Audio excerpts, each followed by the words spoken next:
Bien le bonjour et bienvenue dans cette nouvelle vidéo. Aujourd'hui, j'ai envie de tourner une vidéo anti-résolution. Je viens de tourner une vidéo résolution. Je ne sais pas laquelle va sortir en première, mais je me suis dit que ça pouvait être intéressant aussi, un peu à la façon des Unpopular Opinions, de voir les résolutions qui sont prises par la plupart des gens et que moi, j'ai pas spécialement envie de suivre les résolutions populaires. Il y en a que j'ai envie de suivre, hein. J'en parlais justement dans ma vidéo précédente. Le sport. Je vais me remettre au sport, mais je ne vais pas aller à la salle de sport parce que tout le monde va à la salle de sport au début d'année, puis lâche au bout de quelques mois. Rares sont ceux qui vraiment s'y tiennent. Donc voilà, ça je me suis dit, je vais quand même me remettre au sport, faire une routine sportive à la maison, mais pas aller à la salle. Ça contrebalance un petit peu, sans être non plus dans la volonté de juste contrebalancer, etc. Non, je suis vraiment basée sur ce que moi je voulais, sans me dire, est-ce que ça c'est des résolutions populaires, pas populaires, on s'en fiche. Mais j'ai quand même envie du coup de voir un peu quelles sont les résolutions qui pourraient être populaires et que moi j'aurais pas forcément envie de suivre. Dans la première, il y a me lever à 5h du matin. Parce que pendant tout un temps, et je crois que c'est encore assez populaire, il y a eu cette optique de morning, Miracle Morning. Et qu'en fait, d'ailleurs j'ai lu le livre par curiosité parce que tout le monde en parlait tellement, je me suis dit, allez je le lis, on va voir. Et c'était sympa, et c'est vrai que c'est un livre, quand tu le lis, c'est motivant. Le mec, il est là, il raconte un peu les tumultes qui ont parsemé le chemin de sa vie, comment il les a surmontés, comment il s'est motivé, comment le fait de se lever tôt à 5 heures pour prendre la première partie de sa journée en fait et de faire quelque chose pour lui, ça lui a vraiment apporté beaucoup, ça a débloqué des situations, etc. etc. Et voilà, donc bref, autour de tout ce livre, de tout ce message, il s'est développé une culture de se lever à 5 heures du matin égale faire une miracle morning. Alors qu'en fait, c'est pas vraiment l'heure qui importe, c'est juste par exemple, si tu te lèves à, je sais pas, 7 heures d'habitude, bah oui, tu te lèves une heure ou deux avant pour prendre ce temps et ça peut être plusieurs choses en fait. Je crois qu'ils proposaient même un programme avec plusieurs petites choses, genre tu prends 5 minutes pour respirer, te détendre, t'étirer, 5 minutes pour méditer, 15 minutes pour écrire, 30 minutes pour travailler sur un objectif avant de commencer ta journée de travail en fait. Et c'est pour éviter le métro boulot dodo, en gros, parce que c'est vrai que t'es pris dans l'engrenage quand tu rentres de journée, t'es fatigué, t'es pas forcément aussi motivé quand te levant le matin et en étant frais. En tout cas, je ne me lèverai pas à 5h du matin pour faire la Miracle Morning, c'est refusé. 5h du matin ou avant. Mais je crois que c'est aussi parce que je suis en freelance et que je gère mon temps un peu différemment. Et là, en plus, décembre, ça a été un mois très calme. Et donc là, mais pas du tout, je vais me coucher très tard et donc je me lève tard. Je vis un peu la nuit. Donc clairement, ça va pas être une résolution. La résolution numéro 2 que je vais essayer de ne pas prendre, c'est d'être productive tout le temps. Parce qu'il y a vraiment aussi cette culture de la productivité, de l'efficacité. Et moi, c'est pas quelque chose qui me dérange. Je sais que beaucoup peuvent le vivre comme une injonction, mais moi, j'aime bien justement sentir que mon temps, il a été productif, qu'il a été efficace.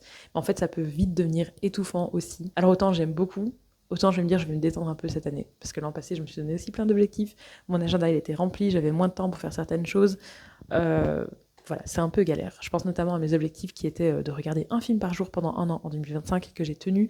Et l'air de rien, on peut se dire, ouais, c'est 2 heures par jour. Mais en fait, on n'a pas forcément toujours 2 heures par jour à mettre. Parfois, on a plus de travail, parfois, on a plus d'autres choses. Parfois, on est malade, parfois, on a je sais pas, des soucis personnels, on n'est pas dans le mood. Personne, enfin, je veux dire, personne de manière normale ne regarde un film par jour de manière générale. Parfois aussi, on a une vie sociale. Donc, forcément, les journées, les week-ends qu'on passe ailleurs, les soirées qu'on passe à gauche, à droite, ben, c'est du temps en moins pour les films et du coup qu'on doit rattraper après.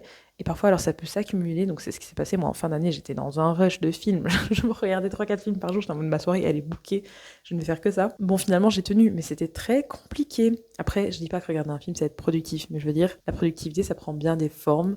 Et pour moi, remplir mes objectifs, et ça c'en était un, bah, c'était de la productivité aussi. J'avais aussi l'objectif de faire une vidéo par jour pendant un an, mais je l'ai commencé de manière random, vraiment au milieu de l'année, en fin juillet. Le 28 juillet, je postais ma première vidéo, je disais, ok, je vais faire une vidéo par jour pendant un an. Alors, je me dis, j'aurais pu attendre le 1er janvier, sortir ma première vidéo le 1er janvier, voire le 2 janvier si je tourne le 1, bref. Mais j'avais envie de commencer tout de suite et de pas attendre 5 mois, sauf que, ben, là aussi, pareil, quand on a des choses à faire, quand on a quand même du travail, quand on a une vie sociale, c'est extrêmement difficile à faire. Donc vraiment, regarder un film, plus faire une vidéo par jour, la tourner, la monter, la poster, c'est aussi des chipoteries, parce qu'il y a le temps de faire la miniature, le temps de faire la description, le temps de faire les tags. Si on veut tout optimiser, je veux dire, pour chaque vidéo, bah, c'est super, super chronophage à allier à tout le reste, puisque je ne fais pas que ça. Et donc voilà, je suis toujours dans ce défi, hein, sachez-le, je n'ai pas abandonné, je suis en retard. Donc il faudrait que je sorte vraiment 2 vidéos par jour pendant quelques semaines pour rattraper ce retard, mais je vais le faire, je vais le faire, j'y travaille. Donc ça, c'est une résolution qui n'est pas franchement une résolution de nouvel an, mais je me suis dit, allez, un petit défi d'un an. Mais ça va sur l'an 2025 et sur l'an 2026 aussi, donc Donc voilà, c'est pour ça que je dis ne pas être productive tout le temps, parce que j'ai déjà assez de choses à faire, j'ai assez de résolutions que j'ai prises aussi, de choses que je voudrais apprendre, mais dans les choses que je voudrais mettre en place en 2026, justement, j'ai mis un peu plus de choses, de loisirs créatifs, un peu plus de bien-être aussi, enfin voilà, je me suis dit pas que des choses super utiles tout le temps, juste des choses aussi où parfois je vais chill et me reposer. Alors, une autre résolution, c'est de ne pas dire oui à tout le temps, parce que je suis une people pleaser, comme on dit. J'aime beaucoup être entourée, j'adore être avec mes amis, moi vraiment. Il y a des gens qui, quand ils sont fort entourés, leur batterie se décharge. Moi, au contraire, voir mes amis, ça me recharge, etc. Et parallèlement, je suis très bien aussi quand j'ai des moments seuls, je fais ma petite vie tranquille, j'adore, je suis dans mon cocon et c'est génial. Mais c'est vrai que parfois j'aurais tendance, et encore ça va, mais j'aurais tendance peut-être à me dire ok, si on me propose un truc, j'y vais, j'ai envie, j'ai envie, j'ai envie. Surtout après le Covid, franchement, j'étais en mode ah, plus jamais je dis non à quoi que ce soit.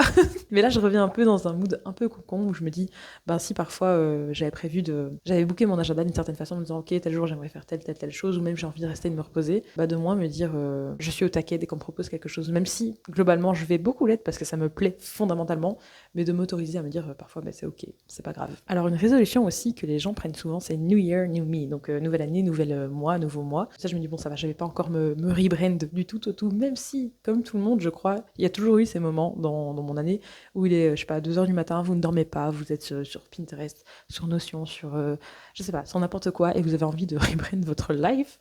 Et donc, c'est des moments très fun, etc. Mais c'est très difficile à suivre. Donc, je dis voilà, on va peut-être pas tout changer, on va pas rebrand sa life complètement, mais le but n'étant pas de changer toute sa vie en 12 ans, en 12 mois, mon Dieu, en 12 ans. Une autre résolution, c'est de devenir une version parfaite de soi-même. Alors, certes, c'est important de toujours s'améliorer, mais je crois qu'il faut pas trop viser la perfection non plus. C'est ok parfois, comme je disais. En fait, ça rejoint un peu, pour moi, la résolution d'être productif tout le temps pour devenir peut-être la meilleure version de soi-même ou quoi, mais c'est ok parfois de juste légumer et de rien faire et d'être dans son cocon et de garder son pyjama et de juste légumer. Donc voilà, c'était un petit peu les points que je voulais soulever. Si vous pensez à d'autres choses, d'autres concepts, d'autres résolutions qui sont super populaires et auxquelles vous n'adhérez pas forcément, dites-le moi en commentaire, je serais ravie de vous lire. Merci d'avoir regardé jusqu'ici et à très bientôt pour une nouvelle vidéo.